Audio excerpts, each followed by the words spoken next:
Bienvenidos a AgroRegenera, Hardy Cárdenas.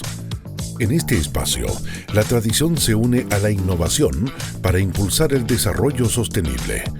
Cada episodio reúne historias inspiradoras de productores, expertos, comunidades y organizaciones comprometidas con la tierra. Acompáñenos en el camino hacia un mañana sustentable en AgroRegenera, Hardy Cárdenas. ¿Qué tal, amigos? Tengan todos muy bienvenidos a este nuevo podcast, ¿cierto?, de AgroRegenera. En esta oportunidad estamos acá en la Universidad Austral de Chile, en Valdivia, en la capital regional. Y vamos a hablar de un problema no menor, que es el agua, ¿cierto?, que hoy día está pasando por uno de las problemáticas más importantes desde el punto de vista medioambiental. Y para ello tenemos a un destacado científico, profesor de la Facultad de Recursos Naturales de la Universidad Austral. Don Andrés, por favor, bienvenido, y nos gustaría que se pudiera presentar también para que la gente lo pueda sí, conocer. Gracias, Jare, de todas maneras por invitarme. Con mucho gusto participar en esta entrevista, en este podcast. Bueno, mi nombre es Andrés Idumé, yo soy osornino, nací allá y estudié Ingeniería Civil en la Universidad de Chile en Santiago. Y se dio la casualidad que en un año esta facultad hizo un llamado a un ingeniero forestal o un ingeniero civil para que trabajara en algo relativo al tema aguas, cuencas, ríos. Así que me vine. Esto fue el año 79. Me vine por un par de años, suponía yo. Me quedé toda mi vida. E hice mi vida acá. Yo estudié Ingeniería Civil Hidráulica, por lo tanto, desde mi formación me vinculé al tema agua, por lo tanto, cursos de hidrología y de hidráulica los tuve en mi formación. Y después mi área de investigación fundamental en la facultad ha sido la hidrología forestal. Perfecto. ¿Por qué? Porque yo llegué a una facultad de ingeniería forestal en la TOCA, entonces, cómo estudiar esta relación entre bosque y agua y cómo las operaciones forestales, ¿no es cierto?, la modificación del uso de suelo, influía en los ciclos del agua. Así es que llevo una línea de investigación de muchos años en ese tema, y también apoyado o vinculado también al mismo tiempo en los últimos años en investigaciones ya en ríos más grandes, en ríos afectados por alteraciones naturales, fundamentalmente erupciones volcánicas, y tuvimos toda una línea de investigación. Pero ahora estoy nuevamente en el tema hidrología. Sí, es un tema que se basa en nuestra entrevista, ¿cierto?, un tema central del agua. Dentro de las cosas que pudo leer usted, tiene gran cantidad de citas, ¿cierto?, de investigación. Lo felicito, es raro encontrar esos números en un profesional como usted. Sí, bueno, gracias. Es el resultado. Lo que pasa es que después de tantos años, cuando leen el currículum de uno, dice, tú has hecho bastantes cosas, pero es porque he estado muchos años también metido en el baile. Eso es bueno. Eso, y he tenido la suerte de tener algunos proyectos, digamos, importantes, Claro, y continuos. Esa también es y a largo plazo, como conversamos recién de un proyecto ahí en nacimiento. Porque claramente en esto de cambio de uso del suelo, cuencas, agua, el conocer lo que ocurre en un año, sí, pero puede ese año no ser representativo. Puede que sea un año muy lluvioso o muy seco, y uno saca o interpreta los resultados o generaliza los resultados obtenidos de un año. En cambio, ya con 20 años, mi información, todavía quedamos cortos, pero ya uno tiene una base importante. Correcto. Profesor, desde su experiencia, ¿qué importancia tiene el agua en los ejes centrales del sistema agropecuario actual? En nuestro territorio, por ejemplo, donde prácticamente hay un porcentaje alto de nuestra economía que se basa en el suelo, donde prácticamente tenemos todas las actividades habidas y por haber, frutales, ganadería, etcétera. Eso me lleva, antes de responder la pregunta específica, me lleva a la oportunidad que yo tuve hace varios años de trabajar con un grupo de economistas, que cuando se hablaba del producto regional, producto interno regional, entonces empezábamos a discutir cuánto de ese producto, cuánto de la economía regional o de cada región dependía del agua. Porque no está eso calculado, más de lo que en general está en un global. Y veíamos que en regiones como las nuestras, gran parte de la economía está basada en la disponibilidad de ese recurso hídrico. Correcto. desde el turismo, actividades turísticas, ¿no es cierto?, que vienen mucho a visitar nuestra región. ¿Por qué? Porque es verde, y es verde porque llueve, porque tenemos lagos, ríos y otros, pero también lo que es la producción agrícola, que cada vez más está muy dependiente del agua. Más intensiva, más independiente. Exactamente, Sí. ¿no es cierto? Yo partí diciendo que soy osornino, por lo tanto tengo la experiencia, ¿no es cierto?, de la producción agrícola de años atrás, que estaba fundamentalmente basada en una agricultura de secano, que, digamos, habían algunos casos Claro. de riego, pero eran bastante menores, eran cultivos altamente productivos, pero que dependían mucho de la lluvia, y claramente eso es algo que está cambiando, ha cambiado en los últimos años, y por lo tanto entonces yo creo que la agricultura en la región y también más hacia el norte, ¿no? Pero también en esta región que parece que siempre fue tan verde, Sí. está cada vez más dependiente de la disponibilidad del agua. Ahora, los actuales modelos productivos están jugando un papel importante en la pérdida del agua, en su velocidad, más que en su cantidad, porque conversábamos recién que las pluviometrías relativamente se mantienen, pero las intensidades son mayores. Sí. Y esa agua, al no tener cubierta, no es capaz de filtrar, no es capaz de llenar nada, etc. Así, Harry, yo creo que eso me lleva a retirarme un poco de su pregunta y ver un marco más general. ¿Sabes qué? Muchas veces se tiende a asociar una reducción de la disponibilidad de agua al cambio climático. Y sí, ¿cierto? Hay indicaciones que está lloviendo menos. Por ejemplo, se está hablando, hay una serie de investigaciones de la Universidad de Chile que hablan de que desde el 2010 en adelante empieza a ocurrir lo que se ha denominado la mega sequía, con reducciones muy importantes de las precipitaciones en la zona central, y eso lógicamente que tiene un efecto en la disponibilidad de agua. Entonces, eso sí ocurre. Okay. El tema del cambio climático lo que también está haciendo es que la cota cero, que se llama, ¿no es cierto?, la altitud sobre esa altitud cae nieve y bajo esa altitud cae agua. Al estar subiendo esa cota cero, las precipitaciones son más pluviales, más de lluvia en las cuencas, y esa es el agua que se va. Antes, parte de esa precipitación que caía en forma de nieve quedaba retenida, y nosotros teníamos los Andes como el gran embalse natural. Claro. El otro tema es el cambio de uso de suelo. Cómo se ha modificado, y aquí en el sur yo creo que lo podemos ver, de una agricultura bastante tradicional a una agricultura muchísimo más intensiva. Y esa agricultura intensiva requiere más agua. Y el otro gran tema que yo creo que también queda un poco en desconocimiento son los cambios del uso del agua. Hoy día nosotros utilizamos el agua en forma muy diferente a como se utilizaba antes, ¿cierto? Pero estos tres grandes procesos están totalmente vinculados uno al otro, y los otros dos afectan.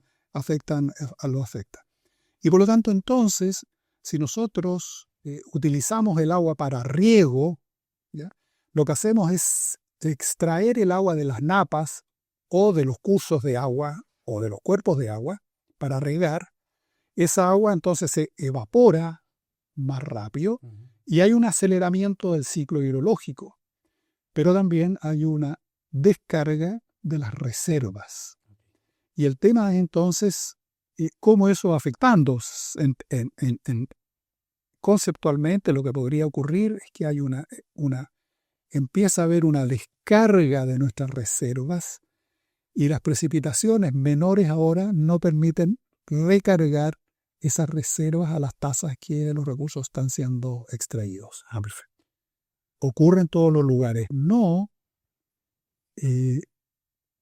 Aquí en nuestra región, ¿no es cierto?, siempre tendemos a hablar de las altas precipitaciones que tenemos en esta región, pero viendo, por ejemplo, un mapa de los años 80 de la Dirección General de Agua, de la precipitación media anual en la región, hay zonas en la zona este de la Unión con precipitaciones en esa época ya marcando 1000 milímetros. Y 1000 milímetros se escapan, están muy lejos de los 2000 y tantos milímetros que llueve en Valdivia, o que tiende a llover, ¿no es cierto?, hacia la reserva más alta del Ranco, donde estamos hablando probablemente de más de 2000 milímetros. Entonces, también tenemos zonas en esta región donde históricamente hubo menor disponibilidad del recurso. Sí. Ahora es más acentuado eso hoy. Yo creo que es más acentuado, ¿no es cierto? Porque tenemos justamente la disminución de precipitaciones, el hecho, ¿no es cierto?, de estos grandes procesos que ocurren, ¿no es cierto?, que mueven nuestro anticiclón del Pacífico, que es el que deja pasar o no los frentes de lluvia, y eso tiene un efecto en menores precipitaciones, mayores evapotranspiraciones, porque al estar regando estamos aumentando la evapotranspiración, la transpiración en general, las plantas transpiran mucho más rápido, por lo tanto, sí se acelera el ciclo del agua, que probablemente era más lento en zonas, en áreas nuestras donde no se regaba, por ejemplo. Claro. Ahora, desde el punto de vista de la erosión, el agua en suelos donde la agricultura es más tradicional, donde no se cuida el suelo, no se protege, obviamente que el agua pasa a ser como un enemigo desde el punto de vista del suelo. ¿Hay mediciones, hay datos científicos que vayan respaldando cuánto se está perdiendo en suelo, en Chile, en el mundo, Sí, bueno, yo no manejo cifras y no quiero inventarlas, ¿cierto? Pero lo que nosotros hemos notado en los estudios en cuencas, incluso en cuencas forestales, forestales con plantaciones forestales que se cosechan después de una rotación, es que las tasas de transporte de sedimentos nuestras en Chile, en las condiciones actuales del manejo de esas plantaciones, son tasas relativamente bajas a niveles mundiales. Okay. Pero eso también tiene una historia, porque en el ámbito de las plantaciones forestales también se ha ido desarrollando una serie de prácticas de manejo que ayudan a retener el suelo. O sea, no es solamente la cosecha, después viene manejo residuo, ¿cierto? Fajeo. Correcto. Especialmente, y entre otros, que en el fondo lo que hacen es reducen el movimiento del agua, ayudan a infiltrar las aguas y atrapan sedimento. Entonces, eso es lo que a nosotros nos ha llamado la atención, porque hemos trabajado con colegas haciendo un análisis de datos de transporte de sedimento en cuenca en muchos países, y los nuestros están, yo diría, en el límite bajo. Sin embargo, esto cambia cuando hay, por ejemplo, incendios forestales. Es decir, cuando se vuela la cubierta vegetal, prácticamente se aceleran todos los procesos. Así es. Y que lo que nosotros tendemos a hablar de, ocurrió un incendio forestal y no siempre el incendio quemó bosque, sino que quemó todo. Sí. Es lo que pasa, que quema todo, solo queda muy descubierto. Harry, usted más especialista, mucho más especialista en suelos que yo.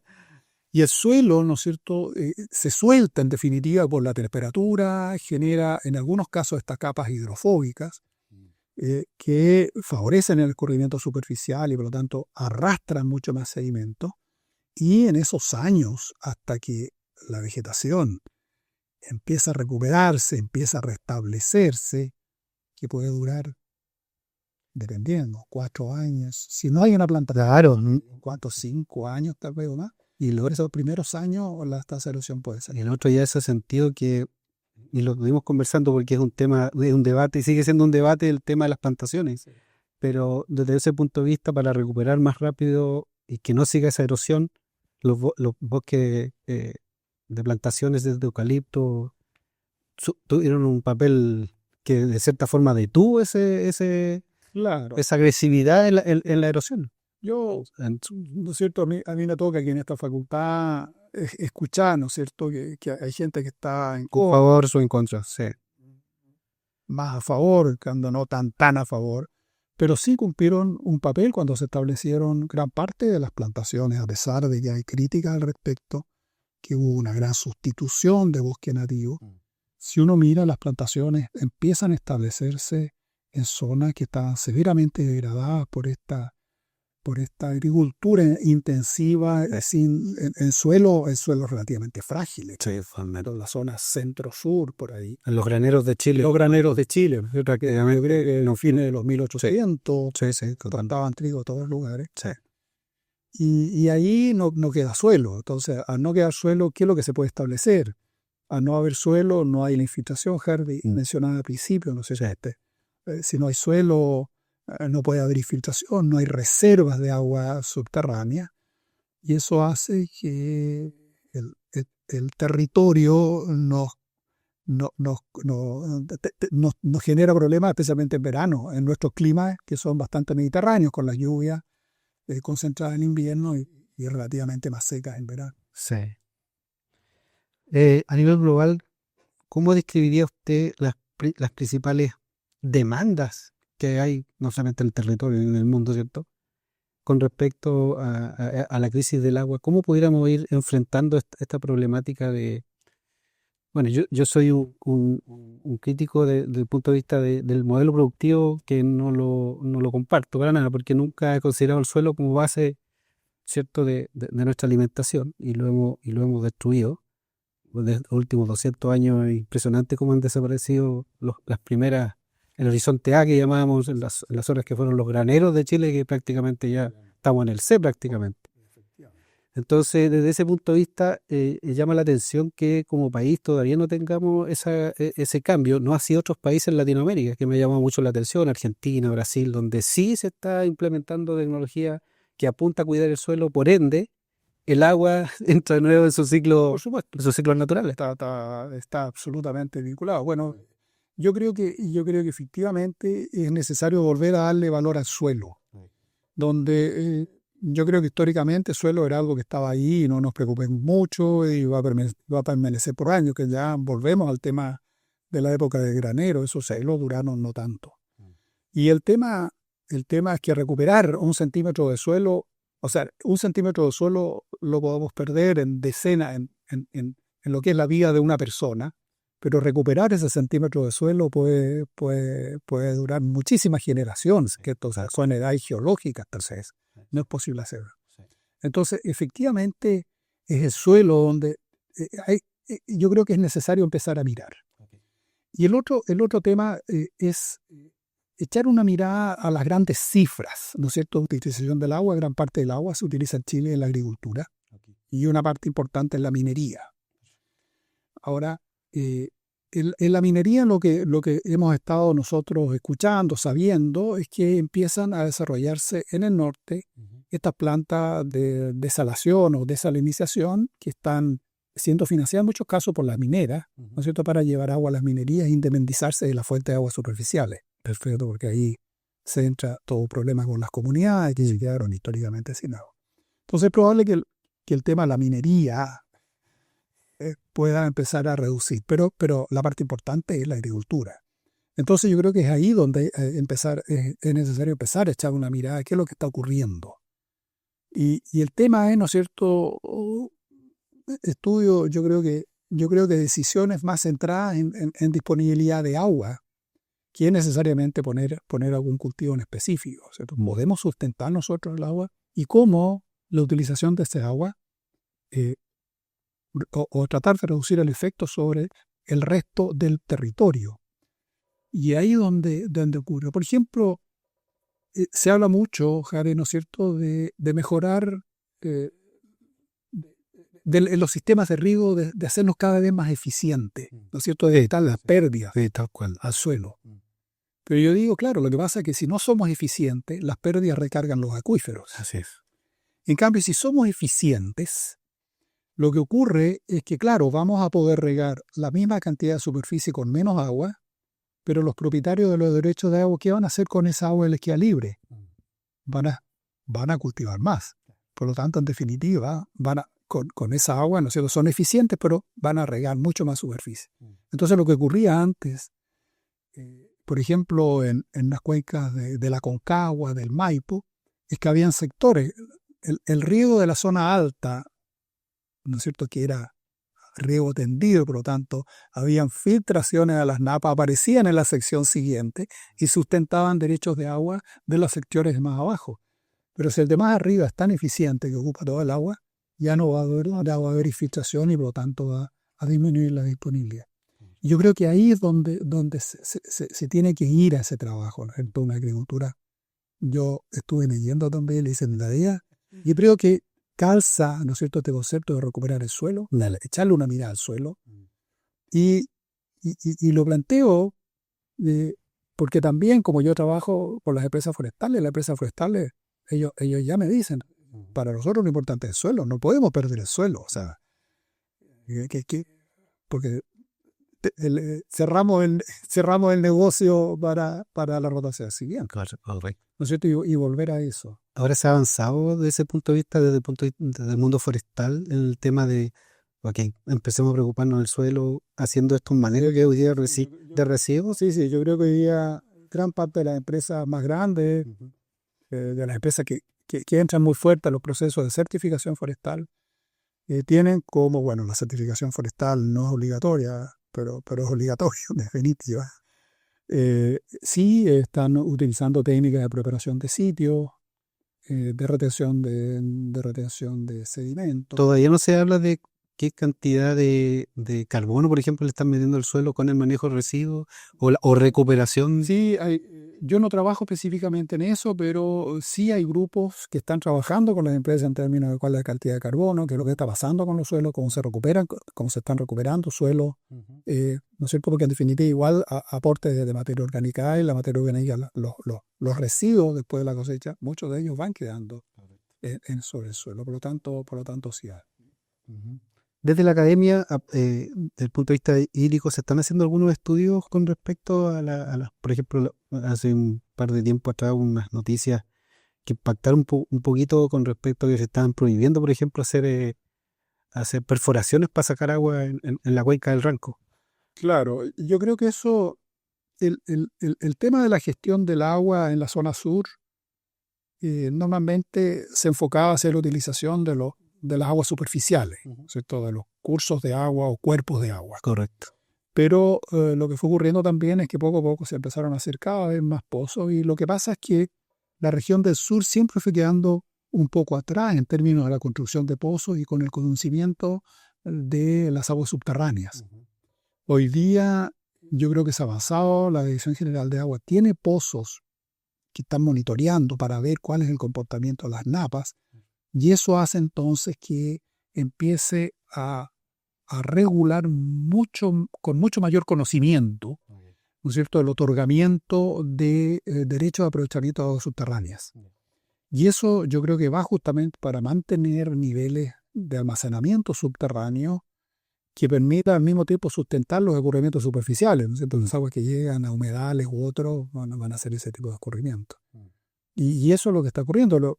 Yo creo que hablar hace unos 20, 25 años atrás de derecho a aprovechamiento superficial en muchos campos acá, los agricultores decían ¿para qué? Yo creo que hoy día están todos conscientes, no solo de las aguas superficiales, sino también de la disponibilidad de aguas subterráneas. Hay bueno, yo estudiaba mi carrera, en Temuco había un proyecto en Cautín de un viaducto, ¿cierto?, que pudiera abastecer de agua un gran territorio para recuperar los suelos. Yo siento que no están, están asociados, pero no tan asociados. Es decir, no porque tenga más agua voy a producir o voy a ser más eficiente con el agua. Porque la forma como yo utilice el agua en el sistema de riego, por ejemplo, tiene un impacto relativamente fuerte en el aprovechamiento. Acá, así como se está produciendo este cambio climático, que nos estamos poniendo más secos, más extremos, se están dando frutas que acá nunca me imaginé ver. ¿Ya? De hecho, uno puede ver cómo están llegando las empresas de las cerezas, etc. ¿Se hace urgente hacer como un sistema, un viaducto que permita regar más territorio, aumentar la masa productiva? ¿Cómo visualiza ese desarrollo para que el agua tenga un cuidado, ¿cierto?, del agua, pero también un uso? Claro, eso me lleva también a pensar en un proyecto que tuvo el gobierno, que presentó el gobierno ya hace algunos años, de construir 30 embalses justamente para poder acumular las aguas de invierno y trasladarlas, desviarlas hacia zonas más productivas. Ese proyecto no había avanzado prácticamente nada, incluso nosotros aquí en la región teníamos un par de embalses. Lo que ocurre es que nuestros terrenos son relativamente ondulados y por lo tanto la construcción de canales no es tan fácil. Yo creo que esa también es una limitante. Ya. Se encarece igual. Se encarece. Claro. Entonces, por eso es que yo creo que se ha aprovechado más la captación de aguas subterráneas. Ya. Ahora, el otro tema es y volvemos un poco atrás. ¿Qué suelos se van a regar? Claro. Porque si es un suelo que está en mucha pendiente o que ya perdió las capas superficiales, digamos que también echan una mirada a esa parte, ¿no? Sí, son varios elementos que tienen que conjugarse para que se produzca ese efecto positivo que queremos del agua y no negativo. Claro, lo otro que ocurre es que el agua cumple un rol ecológico fundamental, por lo tanto, es necesario que el aprovechamiento de las aguas para riego no afecten las características o las condiciones para sustentar una vida acuática. Y además, el nuevo Código de Aguas establece la posibilidad de pedir derechos de agua para que el agua se mantenga en los cauces y no se saque. Ok. Entonces, eso pueden haber, ¿no es cierto?, grupos de interés, por ejemplo, grupos de pescadores deportivos, de pesca deportiva. O ambientalistas. Eso no conocía esa noción. O agrupaciones de turistas que les interesa, que hacen rafting, por ejemplo, y tanto les interesa que esos ríos tengan un caudal. Y ellos entonces se veían complicados porque los derechos de agua estaban asociados a uso extractivo o productivo. Pero a ellos lo que les interesa es que el agua quede en el río. Entonces ahora estas agrupaciones pueden solicitar derechos de agua para mantener el agua en el río o en los lagos. Es decir, es como un equilibrio, con sus palabras. Y eso hace que la atención por la disponibilidad de agua aumente, claro. Porque en definitiva, ¿cuál es el beneficio? Aquí yo no quiero solo meterlo en el beneficio económico, ¿no? El beneficio social. Social, ambiental, ecológico. En una de esas sería más importante tener 1 metro cúbico por segundo en el río que 1 metro cúbico por segundo regando. Y eso en la balanza no está claro. Qué interesante eso. Profesor, si usted tuviera la facultad de tener el poder de cambiar el destino del agua, ¿cuáles serían sus 3 ejes que desarrollaría en el territorio para que ese cambio se produzca desde el territorio al mundo? Así como lo está haciendo la gente de Masweh, recuperando sus microcuencas su agua con microcuencas con bosque nativo. Ahora, hay un libro de manejo de cuencas de la FAO que ya tiene algunos años y que parte diciendo: iniciemos el manejo desde los chicos a los grandes. No nos planteemos nosotros en la región un plan de gestión integrada de la cuenca Río Valdivia de 1.000 kilómetros cuadrados. Partamos con pequeñas cosas, con una pequeña cuenca. A lo mejor lo que están haciendo la gente de Masweh. ¿Cuáles son sus experiencias? ¿Han resultado? ¿No es cierto? ¿Podemos escalar eso a una cuenca un poco más grande? Una vez que eso dé resultado, ¿no es cierto?, y los habitantes de esas regiones estén involucrados y estén recibiendo beneficios, pero también importante, hay que vivir, tienen que producir, escalémoslo. Yo creo que esa es una cuestión, partir de chico con experiencias exitosas y no lanzarse a megaproyectos, qué sé yo. El otro tema es que tenemos que estar conscientes que el agua es un recurso finito y por lo tanto tenemos que tratarlo como un bien económico y por lo tanto a alguien le debe corresponder asignarlo en aquellas actividades que generen mayor beneficio. Y aquí nuevamente digo, no beneficio en pesos, sino que beneficio en general para la sociedad. Por lo tanto, probablemente entonces asegurar el agua potable, cierto recurso para el agua potable. Como primera línea. ¿Sí? Y lo otro es cuidar el agua. Cuidar el agua, reutilizarla. Ser más eficiente con el consumo de los animales, por ejemplo. Exactamente, ser más eficiente desde la familia, desde uno, la familia, el grupo, el barrio, etcétera, etcétera. Pero yo me referido solamente al tema agua. Sí. Y yo quiero volver un poco que en estas recuperaciones, en estos manejos a nivel de pequeñas cuencas, de pequeños ejemplos que pueden ir creciendo, no solo veamos el agua, sino que veamos también el suelo, cómo recuperamos el suelo, porque el suelo nos va a ayudar a mejorar las características hídricas del territorio. ¿No es cierto? No pongamos cualquier vegetación, sí, totalmente, pero hagamos algo, ¿no es cierto? Una vegetación eficiente que pueda crecer sin consumir mucha agua. no porque es bonito, sino que porque es eficiente si nosotros queremos tener agua. Un suelo recuperemos un suelo para que tenga esta condición de esponja que permite infiltración, retener el suelo y entregarnos agua en el verano. Y que ese suelo nos puede entregar también productos para la alimentación. Me gusta su mirada, profesor, que tiene de ese desarrollo sustentable, que se habla mucho en la academia, a nivel político, pero que se hace poco. Quiero llevarlo un poquito a la academia. Es decir, hoy día nosotros tenemos profesionales que están integrando todo este ecosistema, no como años atrás, donde solo los que suelo miraban suelo y no miraban más que suelo, sino que hoy día se ve el suelo, el agua, el impacto de los bosques, impacto a nivel social, ambiental, etcétera. Cómo la academia está sacando esos profesionales que hoy día son muy importantes para enfrentar la crisis climática que hoy día nos agobia y nos tiene desde el cuello. Bueno, yo hasta hace relativamente poco dictaba un curso de gestión de cuencas hidrográficas a estudiantes fundamentalmente de magíster de recursos hídricos en la universidad, y siempre les planteaba que ellos eran los profesionales del futuro. O sea, ellos lo que tienen que recoger el bastón de la posta para avanzar en eso. Y que la mirada es mucho más compleja de lo que era hace 40 años. Exactamente. Hoy en día el tema social no podemos dejarlo afuera, ¿no es cierto? No podemos dejar afuera la opinión de los propietarios, los pequeños propietarios que viven en ese terreno, ¿no es cierto? No podemos sencillamente sacarlos para O llegar a poner un proyecto sin consultarlo. sin consultarle, ¿no es cierto? Yo creo que cosas como esas son importantes.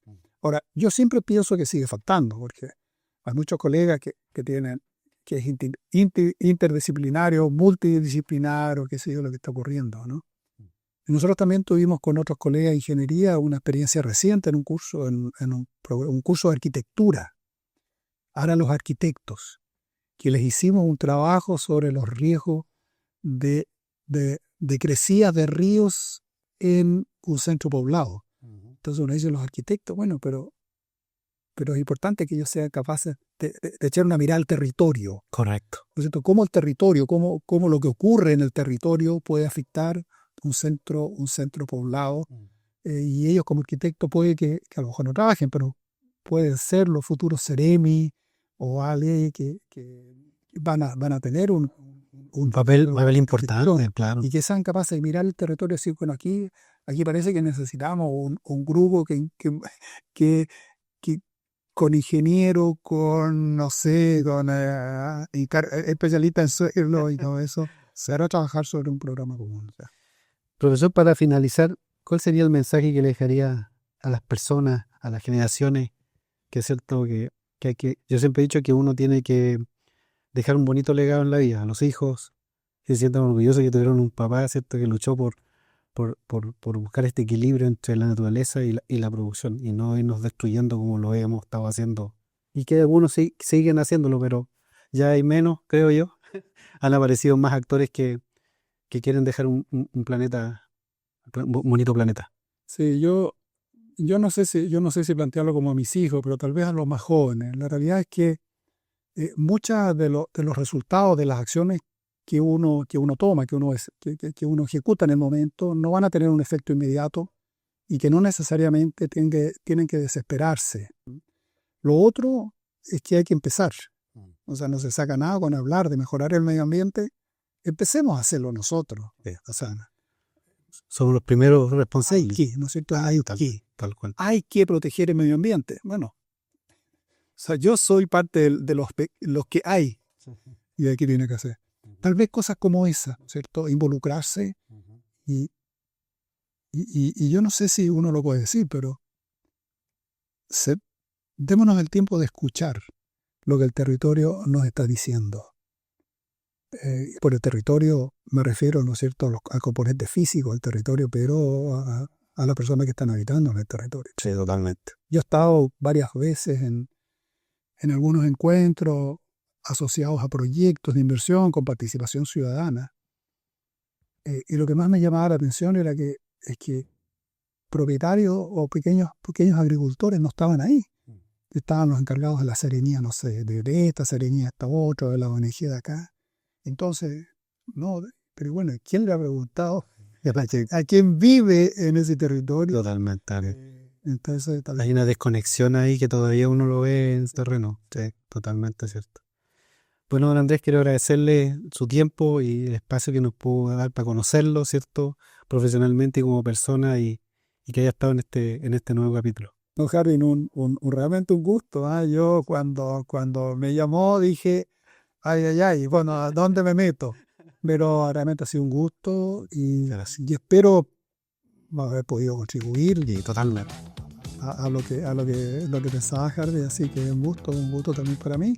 Y yo me entusiasmé, así que si en otro con eso parece. quiere alguna Totalmente. conversación sobre el tema agua, yo voy a estar acá. ¿Sí? Muchas gracias. No, ¿de qué?